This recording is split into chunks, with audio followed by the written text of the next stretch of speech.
ಶಾಶ್ವತವಾದ ಪ್ರೀತಿ ತುಂಬಿರುವಂಥ ಆ ಯೇಸು ಸ್ವಾಮಿಯನ್ನ ವರ್ಣಿಸಿ ಆ ಯೇಸು ಸ್ವಾಮಿಗೆ ಸ್ತೋತ್ರಗಳನ್ನು ಸಲ್ಲಿಸಿ ಹಾಡೋಣ ಬನ್ನಿ. ಜೀವ ಜೀವ ಜೀವ ತಂದ ಯೇಸುವೇ, ನೀನೇ ನೀನೇ ನೀನೇ ನನ್ನ ಜೀವವು. ಜೀವ ಜೀವ ಜೀವ ತಂದ ಯೇಸುವೇ, ನೀನೇ ನೀನೇ ನೀನೇ ನೀನೇ ನನ್ನ ಜೀವವು. ನೀನೇ ನನ್ನ ಉಸಿರು, ನೀನೇ ನನ್ನ ಬದುಕು, ನೀನೇ ನನ್ನ ಪ್ರಾಣವು, ನೀನೇ ನನ್ನ ಬದುಕು,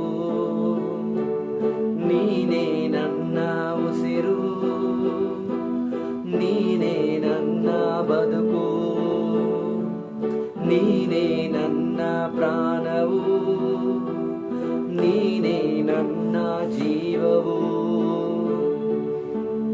ಜೀವ ಜೀವ ಜೀವ ತಂದ ಯೇಸುವೇ, ನೀನೇ ನೀನೇ ನೀನೇ ನನ್ನ ಜೀವವು. ಜೀವ ಜೀವ ಜೀವ ಜೀವ ತಂದ ಯೇಸುವೇ, ನೀನೇ ನೀನೇ ನೀನೇ ನನ್ನ ಜೀವವು. ನೀನೇ ನನ್ನ ಉಸಿರು, ನೀನೇ ನನ್ನ ಬದುಕು, ನೀನೇ ನನ್ನ ಪ್ರಾಣವು, ನೀನೇ ನನ್ನ ಜೀವವು. ನನ್ನ ಪ್ರೀತಿಸಲು ಪರಲೋಕವ ತೋರಿದೆ, ನನ್ನ ರಕ್ಷಿಸಲು ನಿನ್ನ ಪ್ರಾಣವ ನೀಡಿದೆ. ನನ್ನ ಪ್ರೀತಿಸಲು ಪರಲೋಕವ ತೊರೆದೆ, ನನ್ನ ರಕ್ಷಿಸಲು ನಿನ್ನ ಪ್ರಾಣವ ನೀಡಿದೆ. ನೀನೇ ನನ್ನ ಉಸಿರು, ನೀನೇ ನನ್ನ ಬದುಕು, ನೀನೇ ನನ್ನ ಪ್ರಾಣವು, ನೀನೇ ನನ್ನ ಜೀವವು. ನೀನೇ ನನ್ನ ಉಸಿರು, ನೀನೇ ನನ್ನ ಬದುಕು, ನೀನೇ ನನ್ನ ಪ್ರಾಣವು, ನೀನೇ ನನ್ನ ಎಲ್ಲವೂ. ಜೀವ ಜೀವ ಜೀವ ತಂದ ಯೇಸುವೇ, ನೀನೇ ನೀನೇ ನೀನೇ ನನ್ನ ಪ್ರಾಣವು, ನೀನೇ ನನ್ನ ಉಸಿರು, ನೀನೇ ನನ್ನ ಬದುಕು, ನೀನೇ ನನ್ನ ಪ್ರಾಣವು, ನೀನೇ ನನ್ನ ಜೀವವು. ಮೇಘದಾರೂಢನಾಗಿ ಮುಗಿಲ ಮೇಲೆ ಬರುವೆ, ಸ್ವಕೀಯ ಮಗನಾಗಿ ನನ್ನ ಸ್ವೀಕಾರ ಮಾಡಿದೆ. ಮೇಘದಾರೂಢನಾಗಿ ಮುಗಿಲ ಮೇಲೆ ಬರುವೆ, ಸ್ವಕೀಯ ಮಗನಾಗಿ ನಿನ್ನ ಸ್ವೀಕಾರ ಮಾಡಿದೆ. ನೀನೇ ನನ್ನ ಉಸಿರು, ನೀನೇ ನನ್ನ ಬದುಕು, ನೀನೇ ನನ್ನ ಪ್ರಾಣವು, ನೀನೇ ನನ್ನ ಜೀವವು. ಜೀವ ಜೀವ ಜೀವ ತಂದ ಯೇಸುವೇ, ನೀನೇ ನೀನೇ ನೀನೇ ನನ್ನ ಪ್ರಾಣವು, ನೀನೇ ನನ್ನ ಉಸಿರು, ನೀನೇ ನನ್ನ ಬದುಕು, ನೀನೇ ನನ್ನ ಪ್ರಾಣವು, ನೀನೇ ನನ್ನ ಜೀವವು. ಮಾರ್ಕನ ಗ್ರಂಥ 2ನೇ ಅಧ್ಯಾಯ 17ನೇ ವಚನ ಈ ರೀತಿಯಾಗಿ ಹೇಳುತ್ತದೆ. ಇಲ್ಲಿ ಯೇಸು ಸ್ವಾಮಿ ನಮ್ಮನ್ನು ನೋಡಿ ಹೇಳುವಂತ ಮಾತು ಇದಾಗಿದೆ: ಕ್ಷೇಮದಿಂದ ಇರುವವರಿಗೆ ವೈದ್ಯನು ಬೇಕಾಗಿಲ್ಲ, ಕ್ಷೇಮವಿಲ್ಲದವರಿಗೆ ಬೇಕು. ನಾನು ನೀತಿವಂತರನ್ನು ಕರೆಯುವುದಕ್ಕೆ ಬಂದವನಲ್ಲ, ಪಾಪಿಗಳನ್ನು ಕರೆಯುವುದಕ್ಕೆ ಬಂದವನು ಅಂದನು. ಮತ್ತಾಯನ ಗ್ರಂಥ 11ನೇ ಅಧ್ಯಾಯ 28ನೇ ವಚನವನ್ನು ನಾವು ನೋಡುವುದಾದರೆ, ಈ ವಾಕ್ಯವು ಎಲೈ ಕಷ್ಟಪಡುವವರೇ, ಹೊರೆಯನ್ನು ಹೊತ್ತವರೇ, ನೀವೆಲ್ಲರೂ ನನ್ನ ಬಳಿಗೆ ಬನ್ನಿರಿ, ನಾನು ನಿಮಗೆ ವಿಶ್ರಾಂತಿಯನ್ನು ಕೊಡುವೆನು ಎಂಬುದಾಗಿ ಈ ವಾಕ್ಯಗಳು ಮುಖಾಂತರವಾಗಿ ದೇವರು ನಮ್ಮ ಹತ್ರ ಏನು ಹೇಳಕ್ ಬರ್ತಿದ್ದಾರೆ ಅಂದ್ರೆ, ದೇವರು ನಮ್ಮನ್ನ ಹೆಚ್ಚಾಗಿ ಪ್ರೀತಿ ಮಾಡ್ತಿದ್ದಾರೆ. ಪ್ರಿಯರೇ, ಅಯ್ಯೋ ನಾನು ಪಾಪಿ, ನನ್ನ ಪಾಪಗಳು ಕ್ಷಮಿಸಲ್ಪಡೋದಿಲ್ಲ, ನನ್ನ ತಪ್ಪುಗಳು ಕ್ಷಮಿಸಲ್ಪಡೋದಿಲ್ಲ, ನಾನು ಯಾರಿಗೂ ಬೇಡದವನಾಗಿದ್ದೇನೆ, ಯಾರೂ ನನ್ನ ಪ್ರೀತಿ ಮಾಡೋದಿಲ್ಲ, ಎಲ್ಲರೂ ನನ್ನನ್ನು ಧಿಕ್ಕರಿಸ್ತಾರೆ, ಎಲ್ಲರೂ ನನ್ನನ್ನ ದೂರ ತಳ್ತಾ ಇದ್ದಾರೆ ಅಂತ ನೀವು ಅನ್ಕೊಂಡಿದ್ದೀರಾ? ವಾಕ್ಯ ಹೇಳುತ್ತದೆ, ಬೇಡವೆಂದು ಬಿಸಾಡಲ್ಪಟ್ಟಂತ ಕಲ್ಲೇ ಕಟ್ಟಡಕ್ಕೆ ಮೂಳೆಗಲ್ಲಾಗಿ, ಮುಖ್ಯ ಕಲ್ಲಾಗಿ ಅದು ಮಾರ್ಪಡ್ತು ಎಂಬುದಾಗಿ. ಈ ದಿನದಲ್ಲಿ ಯಾರ್ಯಾರು ನಿಮ್ಮನ್ನ ದೂರ ತಳ್ಳಿದ್ದಾರೋ, ಯಾರ್ಯಾರು ನಿಮ್ಮನ್ನ ಬೇಡ ಅಂತ ದೂರ ಹೋಗಿದ್ದಾರೋ, ನಿಮಗೆ ಸಲ್ಲಿಸಬೇಕಾಗಿರುವಂತಹ ಪ್ರೀತಿಯನ್ನ ಸರಿಯಾಗಿ ಸಲ್ಲಿಸದೆ ಇದ್ದಾರೋ, ಯಾರ್ಯಾರು ನಿಮ್ಮನ್ನ ಹೀಯಾಳಿಸಿ ಮಾತನಾಡಿದ್ದಾರೋ, ಯಾರ್ಯಾರು ನೀವು ಚೆನ್ನಾಗಿ ಮುಂದ್ಗಡೆ ಬರಬಾರದು, ನಿಮ್ಮ ಜೀವನದಲ್ಲಿ ಬೆಳಿಬಾರದು ಅಂತ ಯೋಚನೆ ಮಾಡ್ತಿದ್ದಾರೋ, ಶಾಪಗಳನ್ನ ಬಿಟ್ಟಿದ್ದಾರೋ, ನಿಮ್ಮ ಪತನವನ್ನು ಕೋರಿ ಕಾದುಕೊಂಡಿದ್ದಾರೋ, ಅವರಿಗೆಲ್ಲ ನಿಮ್ಮ ತಲೆ ಎತ್ತಿ ನಿಲ್ಲುವ ಆ ದಿನವು ಕಾಣುತ್ತದೆ. ಮೀಕನ ಗ್ರಂಥ 7ನೇ ಅಧ್ಯಾಯ 8ನೇ ವಚನವು ಈ ರೀತಿಯಾಗಿ ಹೇಳುತ್ತದೆ: ಶತ್ರುವೇ, ನಾನು ಕೆಳಗಡೆ ಬಿದ್ದನೆಂದು ನೀನು ಹಿಗ್ಗಬೇಡ, ಅಂದ್ರೆ ಸಂತೋಷಿಸಬೇಡ. ನಾನು ಬಿದ್ದರೂ ಯೇಸುವಿನಲ್ಲಿ ಮತ್ತೆ ನಾನು ಎದ್ದು ನಿಲ್ಲುವೆನು. ಮತ್ತೆ ನನ್ನ ಕುಟುಂಬ ಕಟ್ಟಲ್ಪಡುತ್ತದೆ, ಮತ್ತೆ ನನ್ನ ಜೀವನ ಸರಿಯಾಗುತ್ತದೆ, ಮತ್ತೆ ನನ್ನ ಬದುಕು ವೈಭೋಗವಾಗಿರುತ್ತದೆ. Hallelujah, hallelujah. 23ನೇ ಕೀರ್ತನೆಯಲ್ಲಿ ಹೇಳುತ್ತದೆ: ವೈರಿಗಳ ಮುಂದುಗಡೆ ನಿನಗೊಂದು ಔತಣವನ್ನು ಸಿದ್ಧಪಡಿಸಿದ್ದೇನೆ, ನಿನ್ನ ತಲೆಯನ್ನ ಎಣ್ಣೆಯಿಂದ ಅಭಿಷೇಕಿಸಿದ್ದೇನೆ, ನಿನ್ನ ಪಾತ್ರೆಗೆ ತುಂಬಿ ಹೊರಸುರಿಸುವುದು. Hallelujah, hallelujah. ಧರ್ಮೋಪದೇಶ ಕಾಂಡ 28ನೇ ಅಧ್ಯಾಯದಲ್ಲಿ ನಾವು ನೋಡುತ್ತೇವೆ, ನೀನು ಸಾಲವನ್ನು ತೆಗೆದುಕೊಳ್ಳುವುದಿಲ್ಲ, ಸಾಲವನ್ನು ಕೊಡುವೆ ಎಂಬುದಾಗಿ. ಇನ್ನು ನೀನು ಬಾಳವಾಗಿರುವುದಿಲ್ಲ, ತಲೆಯಾಗಿ ಇರುವೆ ಎಂಬುದಾಗಿ. ಆಮೆನ್. ಯೆಶಾಯನ ಗ್ರಂಥ 42ನೇ ಅಧ್ಯಾಯದಲ್ಲಿ ನಾವು ಈ ರೀತಿ ನೋಡ್ತೇವೆ: ಯಾಕೋಬೇ, ನೀನು ಭಯಪಡಬೇಡ, ನೀನು ದಿಗ್ಭ್ರಮೆಗೊಳ್ಳದಿರು, ನಾನೇ ನಿನ್ನ ದೇವರು, ನಾನು ನಿನ್ನನ್ನು ಆದುಕೊಂಡಿದ್ದೇನೆ, ನನ್ನ ಧರ್ಮದ ಬಲಗೈ ನಿನ್ನನ್ನು ಮುನ್ನಡೆಸುತ್ತದೆ, ನಿನ್ನ ತಲೆ ಎತ್ತಿ ನಿಲ್ಲಿಸುತ್ತದೆ. ಹಿಂದೆ ಇದ್ದಂತ ಜೀವನಕ್ಕಿಂತ ಮುಂದೆ ಬರುವ ಜೀವನವು ಅದು ವೈಭೋಗವಾಗಿ, ಆಶೀರ್ವಾದವಾಗಿ, ಎಲ್ಲರ ಕಣ್ಗಳು ವಿಸ್ಮಯವಾಗಿ ನೋಡುವ ದಿನಗಳು ಬರುತ್ತದೆ. Hallelujah, hallelujah. ಈಗಾಗಲೇ ನಾವು ಮಾರ್ಕನ ಗ್ರಂಥ 2ನೇ ಅಧ್ಯಾಯ 17ನೇ ವಚನದಲ್ಲಿ ನಾವು ನೋಡಿದ್ವಿ, ಆತನು ಕ್ಷೇಮದಿಂದ ಇರುವವರಿಗಾಗಿ ಆತನು ಈ ಭೂಲೋಕಕ್ಕೆ ಬಂದಿಲ್ಲ, ನೀತಿವಂತರಿಗಾಗಿ ಆತನು ಈ ಭೂಲೋಕಕ್ಕೆ ಬಂದಿಲ್ಲ.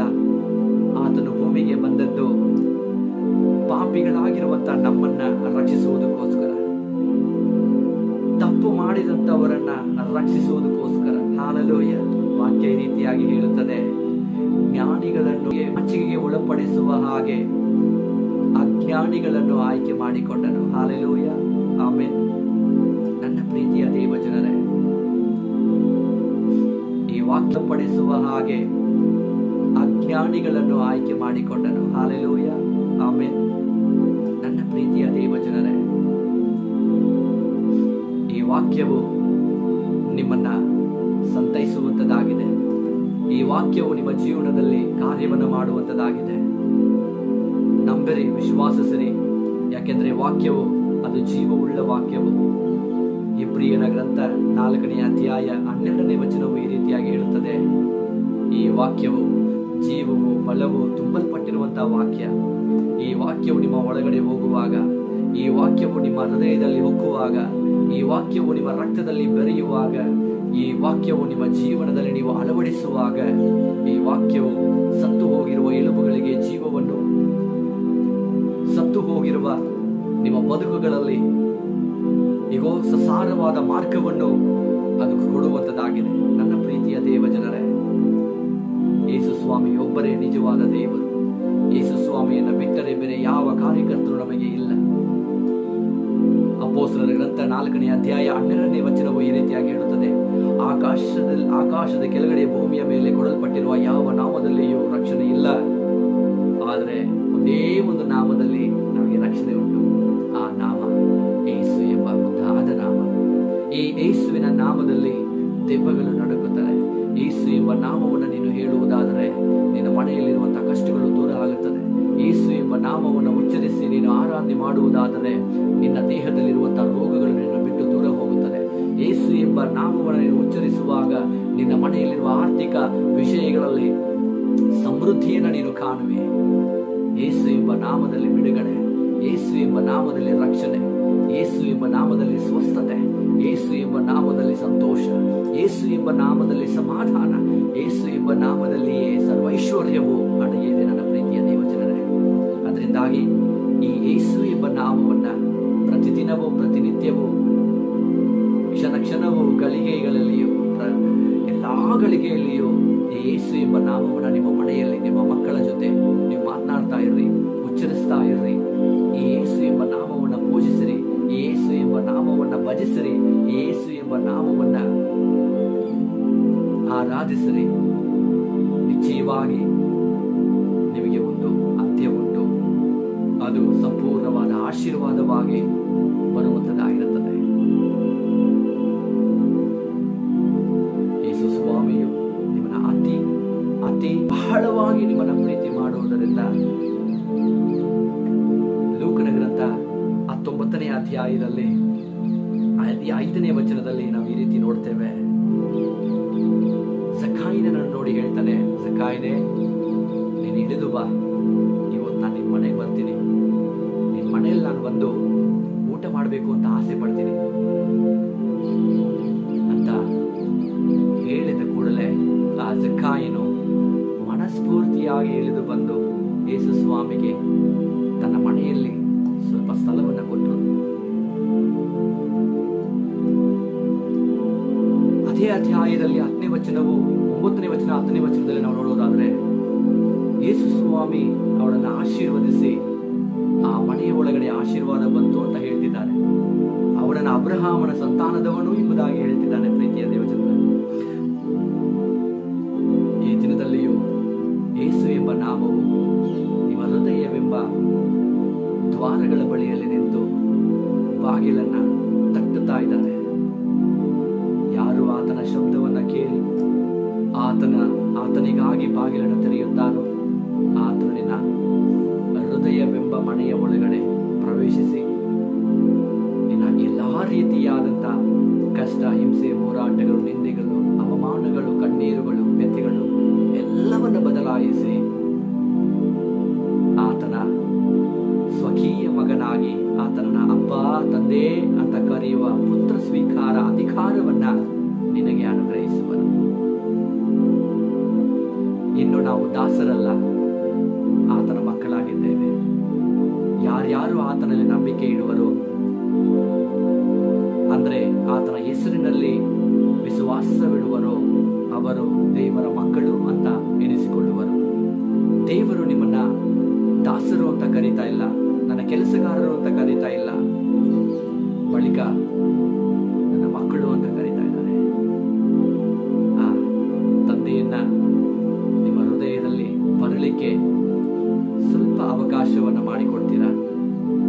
ನಿಮ್ಮ ಹೃದಯದಲ್ಲಿ ನಿಮ್ಮನ್ನು ಉಂಟು ಮಾಡಿದ ನಿಜವಾದ ತಂದೆಯನ್ನ ಆಹ್ವಾನಿಸ್ತೀರಾ? ಆ ನಿಜವಾದ ದೇವರು ನಿಮ್ಮ ಒಳಗಡೆ ಬರುವಾಗ ಅಸತ್ಯವಾದದೆಲ್ಲ ನಿಮ್ಮನ್ನ ಬಿಟ್ಟು ದೂರ ಹೋಗುತ್ತದೆ. ಎಲ್ಲಾ ರೀತಿಯಾದಂತಹ ಗೊಂದಲಗಳು ಮಾಯವಾಗುತ್ತದೆ. ಆಮೇಲೆ ದೇವರು ನಿಮ್ಮನ್ನ ಅತಿ ಬಹಳವಾಗಿ ಆಶೀರ್ವದಿಸಲಿ ಎಂಬುದಾಗಿ ತಂದೆ, ಮಗ, ಪರಿಶುದ್ಧಾತ್ಮನ ಹೆಸರಿನಲ್ಲಿ ನಿಮ್ಮನ್ನು ಆಶೀರ್ವದಿಸ್ತೇನೆ. ಈ ಆಶೀರ್ವಾದವನ್ನು ಸ್ವೀಕರಿಸುವ ಪ್ರತಿಯೊಂದು ಮನೆಗಳ ಒಳಗಡೆ ಈ ಆಶೀರ್ವಾದವು ನೆಲೆಯಾಗಿ ನಿಲ್ಲಲಿ. ಈ ಆಶೀರ್ವಾದವು ನಿಮ್ಮ ಮೇಲೆಯೂ, ನಿಮ್ಮ ಮಕ್ಕಳ ಮೇಲೆಯೂ, ನಿಮ್ಮ ಕುಟುಂಬದ ಮೇಲೆಯೂ, ನಿಮ್ಮ ಬಂಧು ಬಾಂಧವ್ಯರ ಮೇಲೆಯೂ ಇಂದು ಎಂದು ಸದನಿತ್ಯವೂ ಯೇಸು ಸ್ವಾಮಿಯ ಬರೋಣದವರೆಗೂ ನಿಮ್ಮ ತಲೆಗಳ ಮೇಲೆ ಶಾಶ್ವತವಾಗಿ ಅದು ವಾಸವಾಗಿರಲಿ ಎಂಬುದಾಗಿ ನಾನು ಹಾರೈಸ್ತೇನೆ. ಭೂಗಗನಗಳನ್ನು ಉಂಟು ಮಾಡಿದ ಸರ್ವಶಕ್ತನಾದ ಯೇಸು ಸ್ವಾಮಿಯು ನಿಮ್ಮನ್ನು ಆಶೀರ್ವದಿಸಲಿ. ಆಮೆನ್. ನೀನೇ ನನ್ನ ಉಸಿರು, ನೀನೇ ನನ್ನ ಬದುಕು, ನೀನೇ ನನ್ನ ಪ್ರಾಣವು, ನೀನೇ ನನ್ನ ಜೀವವು. ತನ್ನ ವೈಭೋಗವಾದ ಜೀವನವನ್ನ ಬಿಟ್ಟು, ಆ ಪರಲೋಕ ರಾಜ್ಯವನ್ನ ಬಿಟ್ಟು, ಸಿಂಹಾಸನವನ್ನ ಬಿಟ್ಟು, ತನ್ನ ರಾಜ ಹೋದವನ್ನ ಬಿಟ್ಟು, ರಾಜ ವಸ್ತ್ರಗಳನ್ನ ಬಿಟ್ಟು, ರಾಜ ವೈಭೋಗವನ್ನ ಬಿಟ್ಟು, ಸಾಧಾರಣವಾದಂತ ಒಬ್ಬ ಮನುಷ್ಯನ ಹಾಗೆ ನಮ್ಮ ಮಧ್ಯದಲ್ಲಿ ಇಳಿದು ಬಂದ ಆ ದೇವರಿಗೆ ಸ್ತೋತ್ರ.